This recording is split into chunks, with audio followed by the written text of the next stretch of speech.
तुमच्याच माझ्या शाळा. अरे नेमकं तुम्ही लुटणार आहे किती? हे आघाडी सरकार म्हणजे टोळीवाल्यांचं सरकार आहे, दरोडेखोरांचं सरकार आहे आणि यांना आपल्याला गाडावं लागेल तरच आपल्याला न्याय मिळू शकतो.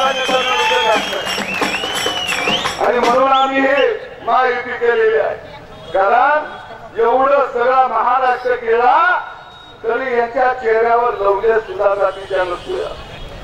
एवढे सगळं भ्रष्टाचार केला तर पोलिसांचं संरक्षण केंद्रात मिळतं. या माग पुढे लाल दिव्याच्या गाड्या पोलीस संरक्षण केंद्रात का?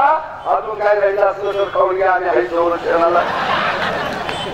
केंद्राच्या बिचाऱ्याला माहित आहे आपली हालत काय आहे.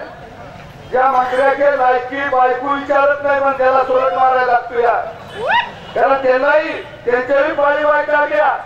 कारण पोलीस काय दुश्मन नाही, टीव्ही शेतकऱ्याचं पोरग आहे. तिकडं बिघाडलं बातं म्हणून तिकडं आलं या.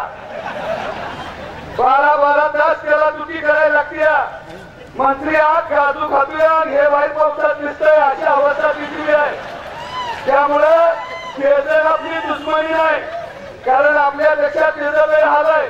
आणि म्हणून भावांनो फक्त त्यांना मी सांगतो गड्यानो तुम्ही मी मारल्यागत करा आणि गोमाल्यागत करतो करूया.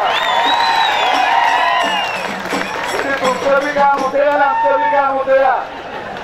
कारण आम्ही तुमच्या बापाचं राखण करायला लागली माग. नाहीतर कोल्हापुरात याचं म्हणजे लय अवघड. क्षीरसागर साहेब टोल मुक्त कोल्हापूर नाही झाला तर इथं मुली कोण देणार नाही. कारण मुलगी दिली की टोल लागतो या. देशाला कोण मुलगी देते.